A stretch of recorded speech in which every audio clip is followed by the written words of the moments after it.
Сәлем достар, сіздерді каналыма көргеніме қуаныштымын. Бүгін 6-шы сабақ ілмек санын қысқартуды үйренеміз. Алдыңғы 5-ші сабақта біз ілмек қосуды үйренсек, бүгін керісінше қысқартып үйренеміз. Мысал ретінде мен столбик снакидым алдым. Сіздерге 2 столбик снакидым бірге тоқуды, яғни 1 столбик қысқартуды үйрететін боламын.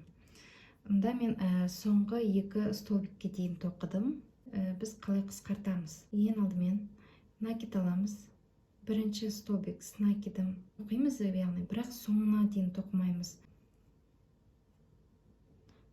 Крючокты енгіземіз. Жіпті алып жұмыс бетіне шығарамыз. 2 ілмектен өткіземіз. Бірақ до конца тоқымаймыз. Қайтадан накид аламыз. Келесі ілмектен өткіземіз. Крючокты жұмыс бетіне шығарамыз. 2 ілмектен өткіземіз жіпті. Міне бізде 2 соңына дейін тоқылмаған столбик, яғни крючокта 3 ілмек. Осы жіпті алып, крючоктағы 3 ілмектен бірден тоқимыз. Яғни 2 толық тоқылған столбик алдық. Бірақ бір ортақ басымен. Яғни 2 столбик накидым бірге, солай біз 1 столбик қысқарттық. Енді тағы бір вариантын көрсетем қысқартудың. Соңына дейін тоқып тастайық. Соңында тағы бір аламыз. Жұмысты бұрып аламыз. 2 көтерме ілмек аламыз. Яғни жаңағы мен бірінші вариантын көрсеттім, енді екінші вариантын көрсетейін. Накид аламыз да. Яғни бірінші емес, біріншісін өткізіп жібереміз де, екінші столбиктің басына бірден тоқимыз. Яғни біріншісін қалдырып жібереміз. Осы кезде, яғни біз бір столбиктің өзін қысқартып жіберіп отырмыз. Енді қатарда соңына дейін тоқимыз, соңында тағы 2 столбик накидын бірге тоқимыз.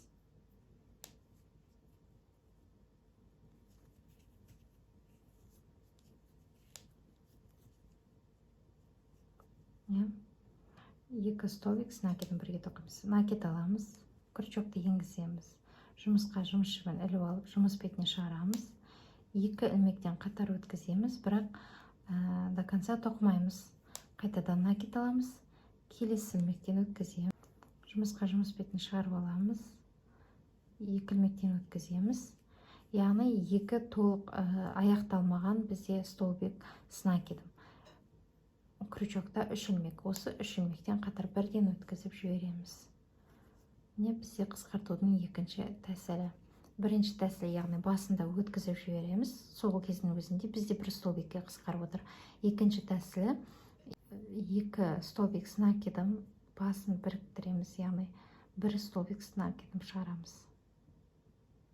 Екінші тәсілі бізде.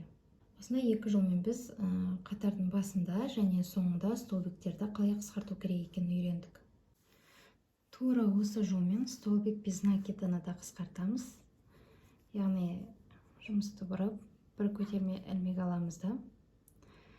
Біріншісін өткізіп жібереміз де, екіншісіне столбик без накида тоқиып жібереміз.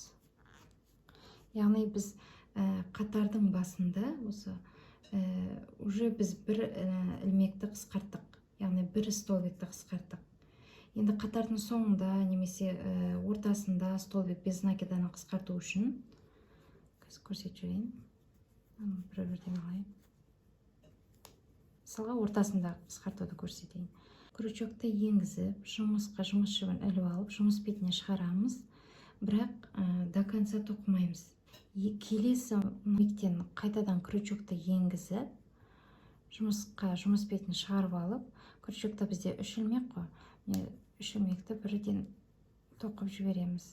Яғни біз 2 ілмектен 1 ілмек шығарып қысқартып отырмыз.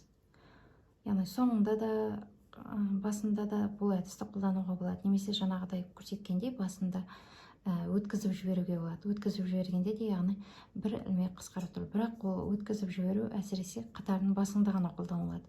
Ортасында, соңында осы әдісті қолданамыз біз. осылай қанша бізге қысқарту керек болса сонша рет қысқартамыз. Ары қарай тоқай.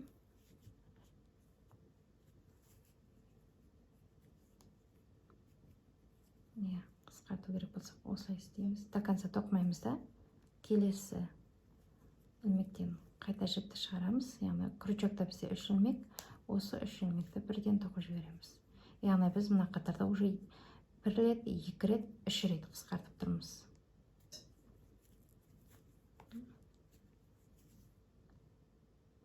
Үш рет қысқарттық. Қатардың басында, ортасында, соңғы жағында. Видеоны соңына дейін көріп, менімен бірге болғандарыңыз үшін алғыс білдіремін. Сабағымыз сіздерге түсінікті болып, пайдалы болады деген ниеттемін. Сау болыңыздар достар.